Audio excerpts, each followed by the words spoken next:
What's up YouTube? I'm Josh Newlin from Newlin Performance. In this video, I just wanted to share with you guys how I've used the pandemic and quarantine to keep improving myself.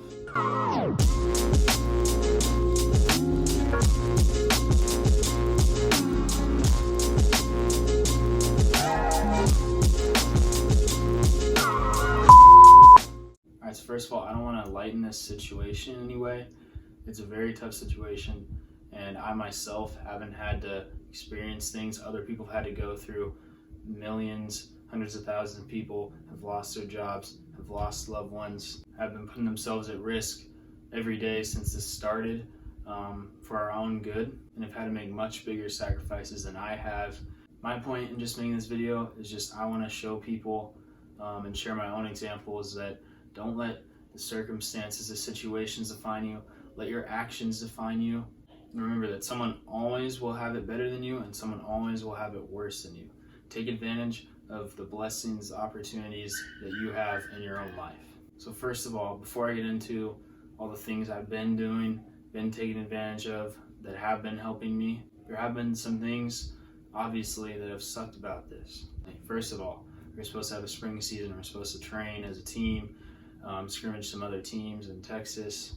Do that for about 4 weeks in the spring. Obviously that got canceled. I was also supposed to go back to school after spring break and everything would just be normal. Obviously that didn't happen. And then throughout this time, I've pretty much been isolating in quarantine for the vast majority of it. The handful of times I saw a couple of friends or some family, we were wearing masks, we were socially distancing. Then also with training, other than literally maybe 4 sessions, it's just been either myself going to the park training on my own, or me with my brother. So I haven't got to train in groups, haven't got to play any games or scrimmages. I also haven't been working a job this whole time since March. Haven't made any money. Luckily, I haven't spent any money either. I think I've spent literally $20 since like March 15th or something. And for a while this too, I was injured. I had a fractured ankle. I couldn't even run or really train other than maybe some light juggling for pretty much half this time. So that was another thing grading on me. I couldn't do the thing I loved most for a lot of this time as well, on top of all the other things. And then also, obviously, if you've seen the video, heard the news, our season in the fall got canceled. They're going to try to move it to spring.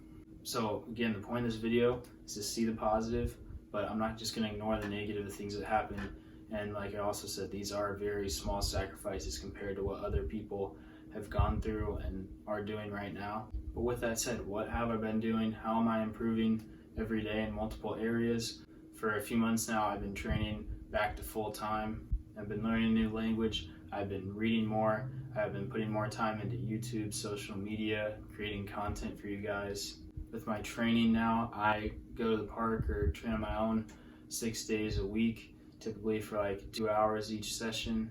And then 4 days a week, I'm here in my bedroom working out. All I really use are dumbbells, a medicine ball, and a pull-up bar. I've been doing core workouts, upper body, lower body workouts. And like I said, I was injured for half this time, so I've only been doing, the actual soccer training for about 2 months or so, at full capacity, what I was doing before.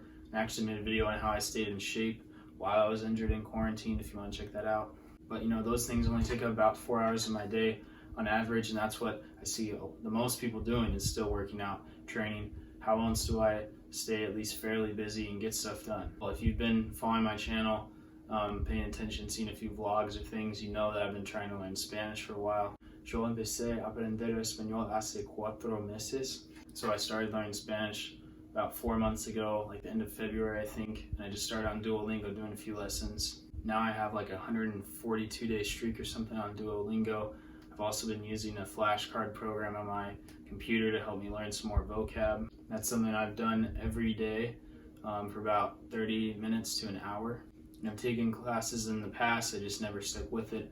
I'm taking a class this fall, but now it's really my intention to really learn this language. It's good for communication. It'll be great for my career, playing career. That opens up a lot more opportunities if I can be fluent in Spanish, and coaching career later as well.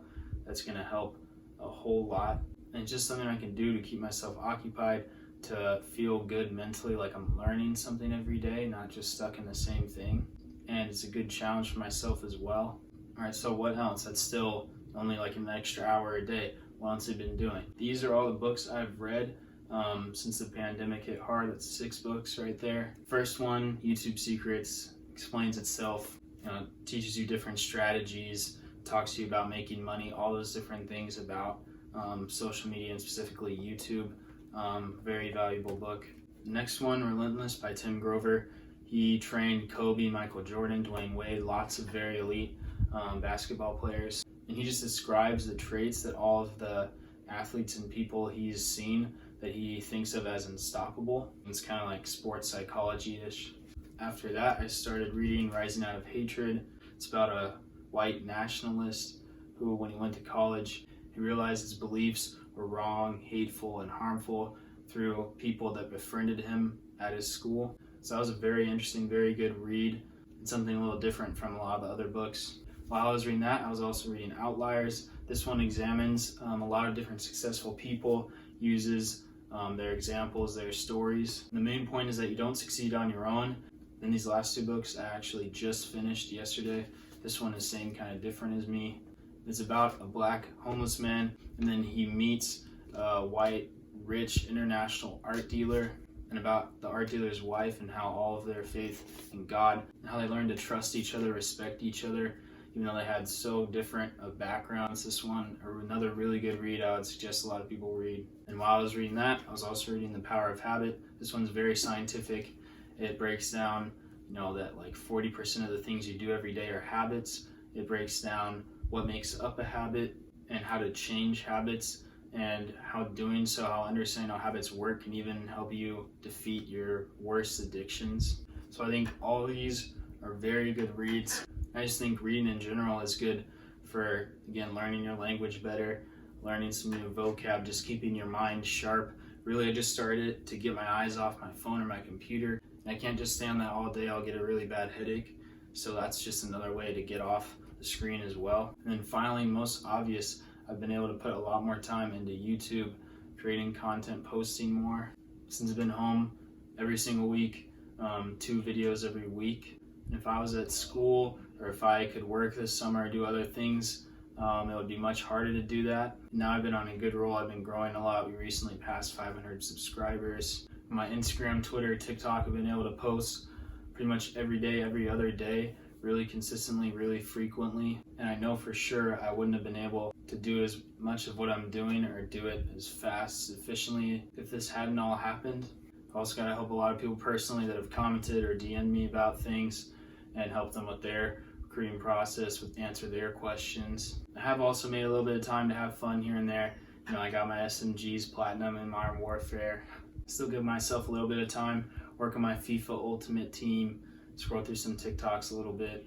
But overall, I've been able to progress a lot in different areas, still learn things, still improve athletically, soccer-wise, with my channel, and just try to make the most out of the situation I'm in. But, I didn't want this to seem like I'm just bragging about what I've been able to do, or I'm working so hard, or I'm not being lazy like all the other rest of the people. I just wanted to share my own examples. You might already be doing what I'm doing and more. I just wanted to show through my own examples that the lesson of don't let your circumstances, your situations define you, let your actions define you. And there will always be someone better off than you. There will always be someone worse off than you. Every morning I wake up, I thank God that I just got to wake up. That's a blessing and a gift in itself. And if you start thinking like that, then your life is going to dramatically improve, because you see all the pros, all the very successful people. Very common thing among them is extreme gratitude, appreciation. I interviewed Heath Martin recently. He played for MLS Academy. He said one of the coolest things is that every day when he went to train, you'd see the first team players before they even stepped on the field. They'd get on their knees, they'd pray, they'd thank God. They just show their appreciation that they have the opportunity they have before they even stepped on the field. When you are truly appreciative, you realize that every day is a blessing, a gift. You take full advantage of it. You work hard. And when you take advantage of it, you work hard, good things will come to you. You will achieve those goals and those dreams eventually. So realize the opportunities you have. If you have 3 yards of space in your backyard and a wall, you can do tons of different drills. If you have, like me, 5-yard wide area, you can do tons of body weight exercises. If you have a phone or a computer, you can learn a new language. You can get certifications for coaching, for nutrition, for strength and conditioning. You can watch YouTube like you're doing right now and learn about working out, about eating right, about recovery, about how to learn anything in the world you can find in your phone that fits in your pocket.